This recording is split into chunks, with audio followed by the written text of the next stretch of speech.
I have found the plate here to be totally ineffective. It is exactly the same size as the opening that goes from the top of the skimmer suction housing to the bottom.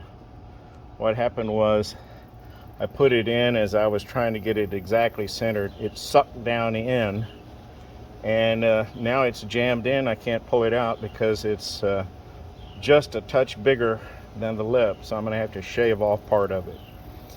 And when I put it all the way down against the pool suction, some of the protuberances from the bottom prevented it from getting a good suction seal, so it wasn't sucking enough to remove any debris. So this is 1 star, not recommended. For my application, my suction hose will actually fit down into the pipe fitting at the bottom of the suction housing.